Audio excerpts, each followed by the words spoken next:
We often hear of remarkable individuals who, through dedication and consistent practice, appear to become one with their craft. A prime example of such an individual is Cao Fu, a character from Taoist literature who aspired to become an exceptional charioteer. To achieve this, he seized the opportunity to apprentice under a master renowned for his exceptional skill. Years passed as Cao Fu served his master diligently, without receiving any direct instruction or lessons. He simply worked and followed commands. Rather than becoming disheartened by the lack of formal training, he displayed unwavering commitment, ultimately convincing the charioteer that he was deserving of his teachings. One day, the master finally offered him a lesson, but it was not what Cao Fu expected. Instead of delving straight into the intricacies of charioteering, the master planted a couple of wooden posts into the ground and instructed Cao Fu to jump from one post to another repeatedly. After much practice, Cao Fu learned to glide effortlessly across the wooden posts. It was then that the master revealed the essence of the practice. It was not merely about strength or skill, but about the union of intention and action. With his reins, hands, body and mind in harmony, the chariot felt like an extension of Cao Fu himself. The action became effortless as he found himself in a flow state. The master stated, "When your mind is clear and your body is relaxed, you can control 6 bridles without confusion, and 24 hooves will step where you want them. Then the wheels of your chariot will move forward and in reverse, and turn left and right with precision and control. You can drive on mountain roads with the same ease as you would on the plains. Your driving will not be different whether your horses are stepping close to the edge of a cliff or running on flat grassland. That is all I have to teach, so remember it well." End quote. The flow state, or being in the zone, is a mysterious phenomenon. It represents an optimal state of performance, a concept our minds are intrigued by but cannot summon at will. We cannot force ourselves into the flow state. In fact, the more we try to force it, the less likely we are to achieve it. Frustration over not achieving the flow state pushes it further out of reach until we give up entirely and focus on something else. Yet it is precisely in these moments of surrender that the flow state often appears, like a fish approaching the fisherman's hook just after he stops trying. The flow state is elusive, yet not entirely beyond our grasp. It is not something we can will into existence. Rather, it is something that takes hold of us, but only if we let it. I've dedicated many words to the flow state on this channel, primarily from a Taoistic philosophical perspective, including the concept of Wu Wei, which translates to effortless action. With this video, I want to revisit the flow state, focusing this time on its psychological dimension. What is happening in our brain when we enter the flow state? What does academic research reveal about it? Why is it so elusive? And perhaps most intriguingly, what can we do to achieve it? This video explores the psychology of flow. By the way, if you enjoy reading, check out my 2 anthologies, where ancient thought meets the musings of a modern mind. When I stopped trying, let's begin with a personal story. As far as I remember, I've been an overthinker and overanalyzer. A significant part of my life has been spent in my head, analyzing, daydreaming, contemplating the past and future, and not paying attention to the present moment. Recently, I learned how to drive a car, which was probably one of the most challenging things I ever had to master. My driving instructor, Mariana, I attached a photo of him. He follows the channel, so it would be fun to show him this. Told me that my tendency to overthink and analyze was my greatest enemy in learning this skill. After much practice, I finally obtained my license. As I have been driving for a while now, I notice that when I am too much in my head, I become anxious when the road is busy, and I drive more nervously. But often, unexpectedly, it feels like I am one with my car, the road and the other traffic, as if the crowded highway is one giant organism of which I am a part. In those moments, I experience the flow state. Reflecting on the flow state during driving, I immediately think about a recent trip with my mom and sister to the Ardennes, a forest region in Belgium and Luxembourg that extends into France and Germany. It is characterized by hills, ridges, and rivers, a stark contrast to the flatlands I'm accustomed to in the Netherlands. Driving in the hills was a slightly different ballgame. The first thing I noticed was that my car responded differently when going up a mountain compared to descending one. This is basic physics, but for some reason it startled the Dutch operating system in my brain, which has no software installed for dealing with elevations in its environment. This was my baptism of fire, my first time driving abroad on different terrain. At the beginning of the trip, I felt slightly anxious as I was about to expand my comfort zone. I tried to plan, analyze, and sort out all possible scenarios in my head. I wanted to impress my mother and sister with my driving skills. I was also worried about the notoriously bad Belgian roads and about not understanding the traffic rules of our southern neighbors. As I drove, passing the city of Eindhoven and crossing the Limburg province towards the border, dark clouds, thunder, and lightning began to surround us. It was raining cats, dogs, and a variety of other metaphorical creatures. I could barely see the driver in front of me, let alone check what was happening 100 meters ahead. My baptism of fire became a baptism of bad weather and a chaotic highway. In that moment, I was pushed into the present. I had no choice but to ignore all my discursive thoughts and drive. I stopped trying to drive well and simply drove, without even intending to drive well.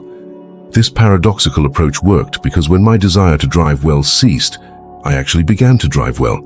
What started as an over-analyzing galore of desperation turned into an effortless and unexpectedly delightful experience. The mountainous sights and winding highways came and went.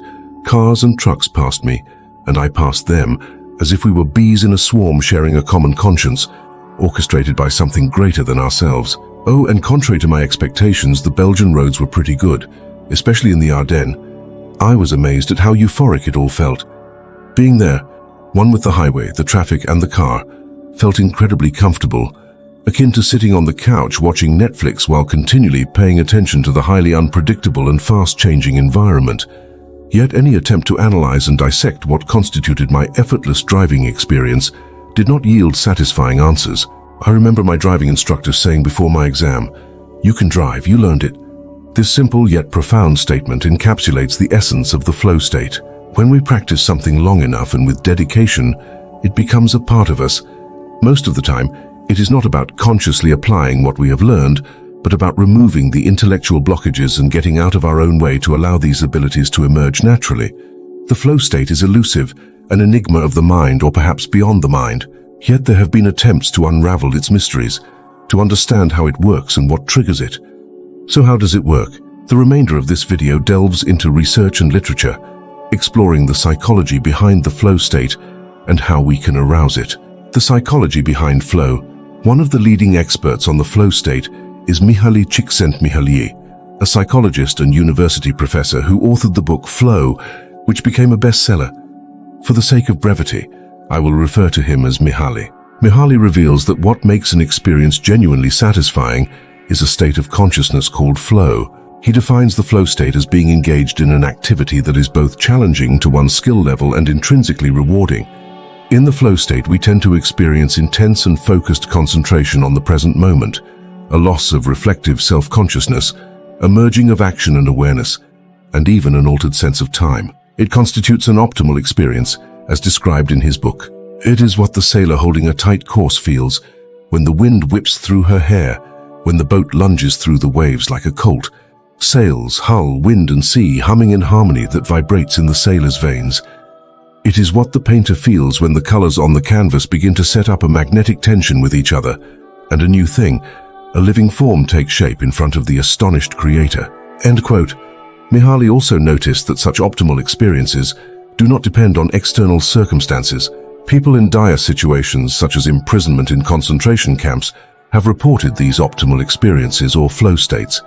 According to Mihaly, the flow state occurs when someone voluntarily stretches their body or mind to its limits to accomplish something challenging and worthwhile. These moments are not necessarily pleasurable or comfortable. Think of running a marathon or being deeply immersed in a computer game battle. These moments take a toll on one's body and mind, yet embody the optimal experience or flow state. However, we often disrupt the flow state with what Mihaly calls psychic entropy, a state of inner disorder and chaos in the mind. It is the opposite of the flow state. Instead of being focused, our attention is scattered. Instead of operating in the present moment, we are all over the place, lingering in the past or worrying about the future. Instead of action and awareness merging, they are apart, separated by an overload of information. In a state of psychic entropy, not much gets done, and what does get done is less efficient.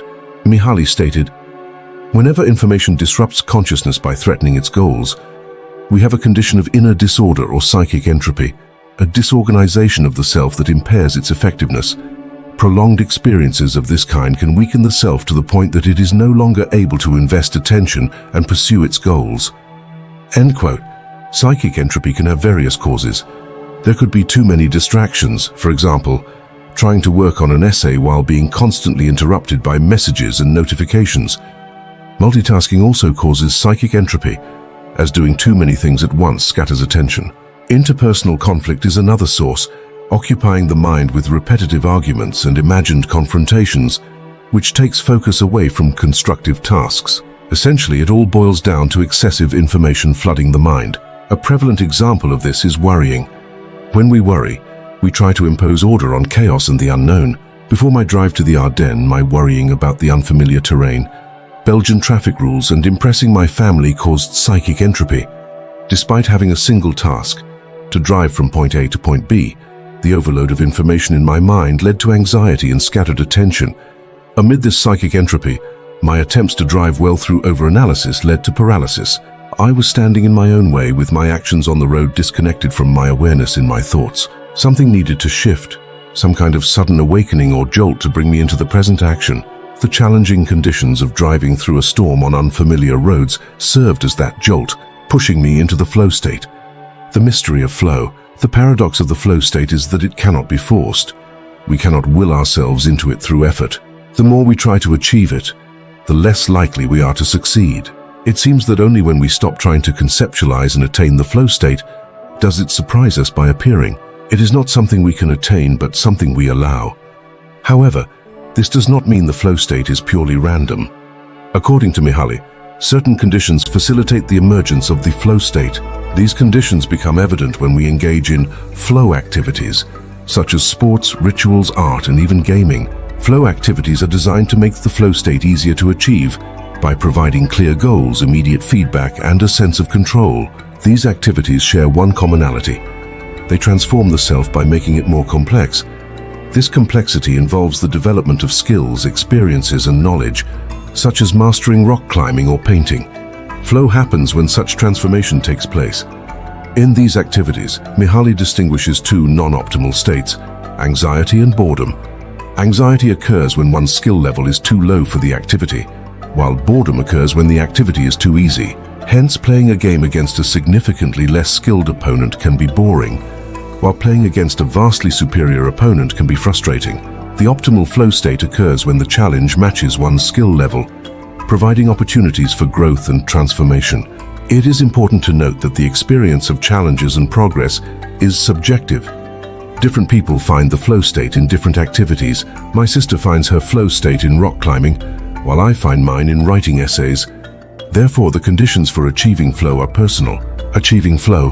When the poet becomes the poem, the driver becomes the drive, and the painter becomes the painting. That is the flow state. It is when trying ceases, and the conscious desire for optimal performance wanes. It is when the mind stops questioning and simply acts. As Zhuangzi stated, perception and understanding have come to a stop, and spirit moves where it wants. The flow state happens when you stop trying, and when you stop trying, it happens. Craving the flow state will only push it away. Enjoying what you are doing and letting go of the desire to achieve the flow state makes it more likely to appear. While the flow state cannot be directly attained, we can create conditions that facilitate its emergence. Here are some practical tips derived from Mihaly's work. Engage in activities you enjoy. Find a balance between challenge and skill. Set clear goals. Seek immediate feedback. Focus on the task at hand and let go of planning, worrying, or ruminating about the past. Enhance focus through mindfulness and meditation, and establish rituals or warm-up routines to prepare the mind for engagement. Near the end of his book, Mihaly suggests that the psychic entropy we experience today is a product of our complex society. In simpler times, humans were closer to animals in terms of flow, with occasional psychic entropy during danger, hunger, or pain. However, returning to such a simple existence is challenging in today's world. Therefore, our task is to reclaim a harmonious mind state amidst the complexities of modern life. Solitude can help achieve flow by allowing us to turn away from the world temporarily, especially if we disconnect from media outlets. The constant flow of information, catastrophic news, and consumeristic ideals are significant sources of distraction. For some activities and individuals, solitude is essential for achieving flow. So what do you think? What triggers the flow state within you? What prevents you from achieving it? Please share your thoughts in the comments.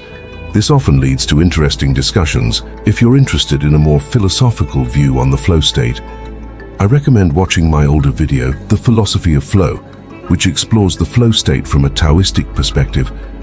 Thank you for watching.